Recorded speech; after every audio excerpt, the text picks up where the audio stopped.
We use the word nepotism today. It usually means something bad. It means giving a job to your nephew instead of someone who deserves it. It feels unfair. It's about favoritism. We think of incompetent cousins running a department into the ground, or a politician's kid getting a government post they aren't qualified for. In our world, we have ideas about merit. We believe the best person should get the job. That's the ideal anyway. But the medieval world was not our world.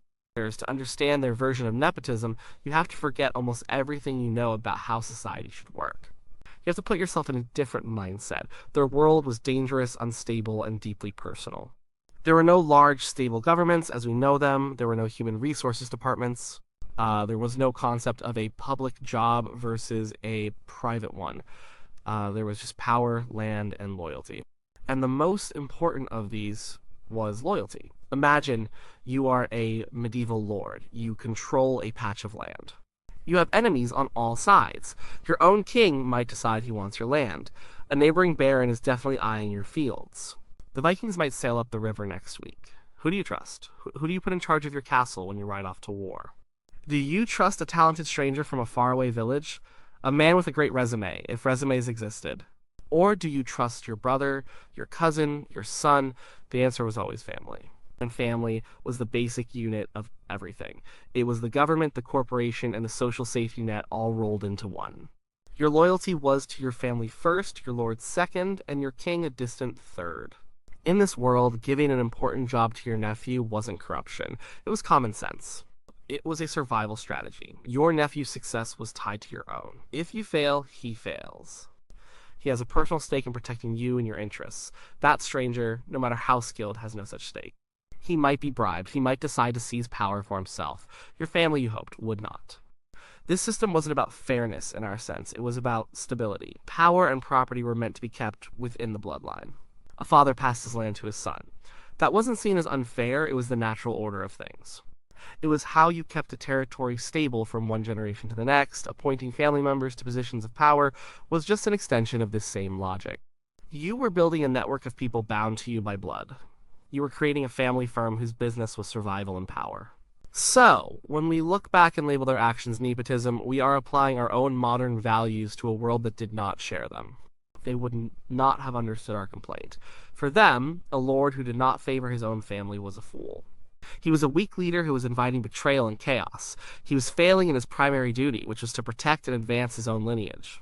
The personal was political, and the political was always personal. There was no line between them. The idea of an impersonal state served by anonymous but qualified bureaucrats was centuries in the future. In the Middle Ages, you governed with the people you ate with, fought with, and shared a name with. It wasn't about finding the best person for the job. It was about finding the most loyal person.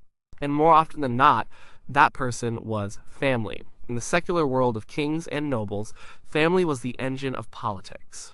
The entire system of feudalism was built on personal relationships, and the most important relationships were those of blood and marriage.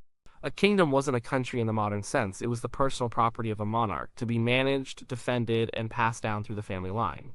Think about a king. His primary job was to hold onto his throne and pass it to his son. This was the foundation of everything. Succession was everything. When a king had a strong son, the kingdom was stable. When he had no son, or a weak one, it often meant civil war. So the idea of an heir was not just a family matter, it was the central political issue of the age. But it went far beyond just the direct heir. A king needed to rule a large territory. He couldn't be everywhere at once. He needed to delegate authority. He needed dukes to govern large provinces, counts to manage smaller regions, and commanders to lead his armies. Who did he appoint? Strangers. Men who rose through the ranks based on skill alone. Sometimes, but it was risky. The safer bet was always family. He might make his brother the duke of a strategic region. This put a trusted man in charge of a vital border. He might make his uncle a key advisor on his council. This man's wisdom, hopefully, would be loyal wisdom. He might marry his daughter to a powerful and potentially rebellious nobleman. This turned a potential enemy into a son-in-law, binding him to the king's family with an oath and a blood tie. These weren't acts of sentimental family feeling. They were cold, hard political calculations. Every family appointment was a strategic move on the political chessboard. The great dynasties of Europe were masters of this. Look at the Carolingians, the family of Charlemagne. They didn't just conquer territory. They consolidated it by placing sons, nephews, and cousins in charge of different parts of their vast empire. This was their method of administration. The empire was, in essence, a massive family enterprise. When it eventually broke apart, it split along the lines of these family holdings, or considered the Plantagenet kings of England. They were constantly shuffling family members into positions of power in England and their lands in France. William the Conqueror, the first Norman king, rewarded the men who fought with him at Hastings with huge tracts of English land. Many of these men were his relatives from Normandy. He was replacing the old English aristocracy with his own Norman family and friends. This wasn't seen as corrupt, it was seen as a necessary part of securing his conquest. He needed men he could trust, men whose fortunes were now tied directly to his own success as king. This practice trickled down through every level of the nobility. A great duke would behave in the same way as the king, just on a smaller scale. He would grant castles and lands to his younger sons, who would then owe him military service. He would appoint his brother-in-law as the castellan of his most important fortress. He would ensure his nephews received positions that would strengthen the family's overall influence in the region. The entire social and political structure was designed to keep power and property within a small group of interconnected families. Inheritance was the default. A son inherited his father's title and lands automatically.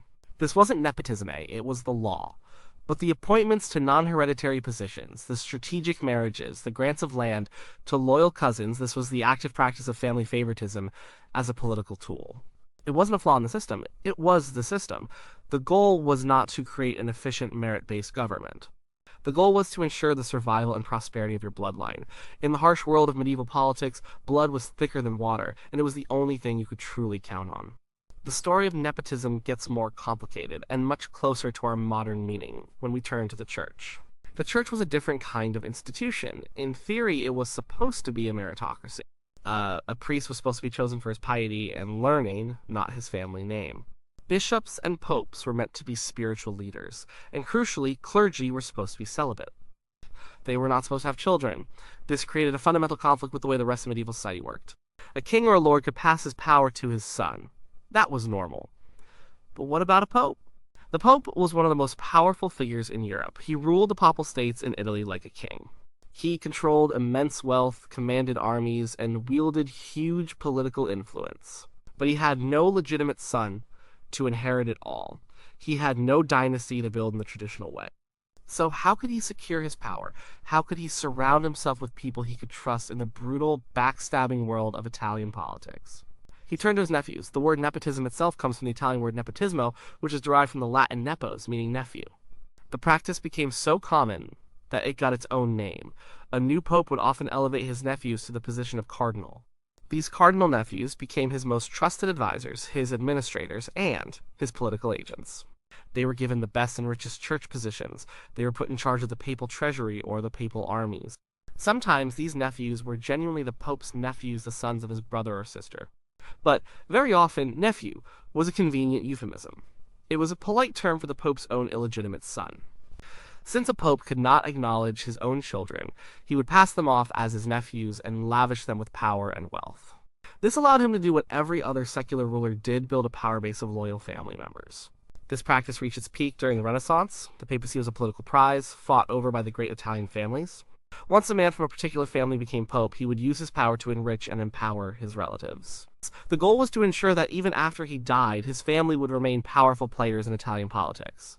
The most famous, or infamous, example is the Borgia family. When Rodrigo Borgia became Pope Alexander VI, he went to work immediately. He made his son Cesare Borgia a cardinal at the age of 18. He carved out a duchy for another son, Juan, from the Papal States. He used the church's power and money as a tool to advance the Borgia family's fortunes. Cesare eventually renounced his position as cardinal to become a military commander, using papal armies to conquer a territory for himself. This was nepotism on a grand and scandalous scale. Unlike in the secular world, this was widely seen as a serious corruption. The church's purpose was supposed to be spiritual. Its wealth was supposed to be for God's work, not for the enrichment of one family. Popes, appointing their unqualified nephews to high office, giving them multiple bishoprics to collect the income, and using church funds to wage family wars, all of this created deep resentment. It was one of the major complaints that fueled the Protestant Reformation. Reformers like Martin Luther pointed to the corruption in Rome, and papal nepotism was a prime example. They argued that the church had become just another worldly kingdom, obsessed with power and money, and had lost its spiritual way. So while favoring family was normal for a king, for a pope it was a problem. It exposed a deep hypocrisy at the heart of the church. It was the place where the medieval logic of family loyalty clashed directly with the spiritual ideals of the institution. And it was this clash, this specific abuse within the church, that gave the word nepotism the negative, corrupt meaning it still carries today. The practice of favoring family was not just for popes and kings. It was woven into the fabric of everyday life for people at all levels of society. From the lord managing his manor to the baker in a growing town, family was the primary organizing principle of work and community. The world was local, and your life was defined by the people you knew and were related to.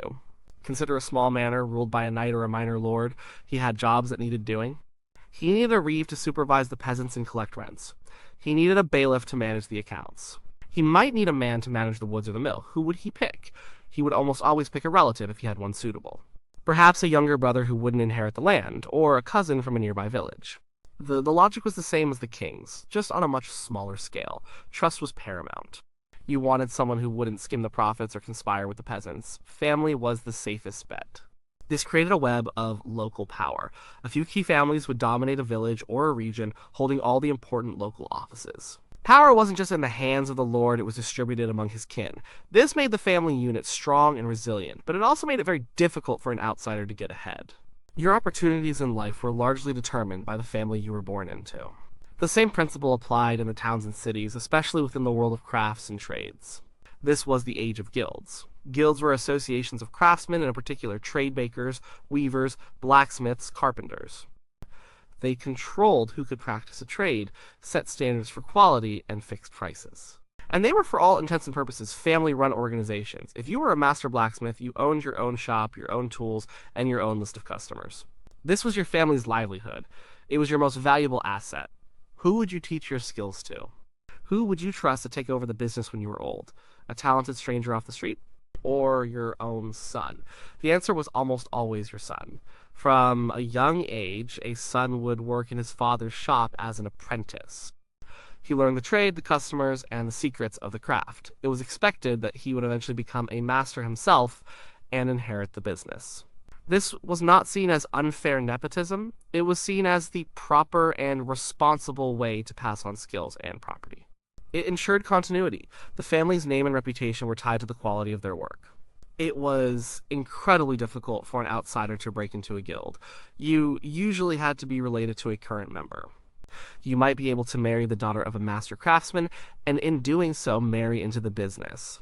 But if you were a young man with no connections, no matter how hardworking or talented you were, your chances of becoming a master were slim. The guilds were designed to protect the interests of their existing member families. They were closed shops, and the door was guarded by bloodlines. This system provided a great deal of social stability. It meant that skills were passed down effectively from generation to generation. It created strong communities where families were tied together by both blood and business. But it also made society rigid. Social mobility was very limited. A peasant's son was destined to be a peasant. A blacksmith's son was destined to be a blacksmith. There was little room for individual ambition outside the path laid out for you by your family's station and profession. Life was a team sport, and your family was your team. The idea of striking out on your own, of proving your individual merit in a field your father knew nothing about, was a strange and rare concept. Your identity and your future were almost entirely defined by your family. The medieval world, built on the foundation of family, eventually began to change. The system of personal bonds and blood loyalty slowly gave way to something more modern, more impersonal. This didn't happen overnight. It was a long, slow process that unfolded over centuries. But the forces that dismantled the old way of doing things were powerful. One of the biggest changes was the rise of the modern state. New kings and rulers began to create bureaucracies. They needed to collect taxes, administer justice, and raise armies on a much larger scale. To do this effectively, they needed officials who were loyal to the state, or to the crown itself, rather than just to their own families. They needed people who could read, write, and keep records. This created a new class of administrators, men chosen for their skills and education rather than their bloodline. Universities grew in importance, providing a path to power for bright young men who were not from the high nobility. The economy also changed. The guild system, with its rigid family inheritance, began to break down with the rise of capitalism. New industries emerged that required capital and new kinds of labor, creating opportunities for individuals outside the old family structures. The idea of the individual with his own rights and ambitions began to take root, especially during the Enlightenment. How thinkers argued for a society based on reason and merit, not on the accidents of birth. The American and French revolutions were, in part, rebellions against an old world where your entire life was determined by who your parents were. Slowly, nepotism came to be seen not as a source of stability, but as a source of corruption and inefficiency. Meaning a government that appointed the incompetent relatives of officials would be a weak government. A business that hired the lazy nephew of the boss instead of a skilled worker would fail. As societies, grew larger and more complex, the old system of family favoritism became a liability. The modern ideal of meritocracy was born from this shift. We came to believe that in a fair society, jobs and opportunities should go to the most qualified person, regardless of their family connections. But the old ways never completely disappeared. The medieval mindset casts a long shadow. We still see its echoes everywhere. Think of political dynasties where a family name like Kennedy, Bush, or Clinton carries immense weight and opens doors for the next generation. We see it in small family businesses where children are still expected to take over the company, just as the medieval blacksmith's son was. We see it in the world of who you know, where a personal connection or a recommendation from a family friend can be more valuable than a perfect resume. What has changed is our perception. Today, we call these things out, we label them as nepotism, and see them as a problem, a departure from the ideal of fairness. We have laws and rules in government and large corporations designed to prevent it. We champion the idea of a level playing field. Understanding medieval nepotism helps us understand this journey. It wasn't just a simple story of corruption, it was a logical and often necessary system for organizing society in a dangerous and uncertain world. It was based on the simple, powerful idea that you could trust your own blood more than anyone else. The problem was that this system couldn't build a large, complex, or dynamic society. For that, you need to trust strangers, you need to build institutions that were stronger than family ties. So, when we criticize nepotism today, we are affirming our commitment to a different kind of world. But we should also remember that the instinct to help our own family, to trust those closest to us, is a deep and ancient one. It was the bedrock of society for 1,000 years. The world we live in now, with its ideals of merit and impartiality, is the historical exception, not the rule. The tension between favoring our own and treating everyone fairly is a fundamental human one, a legacy of a time when the family was everything.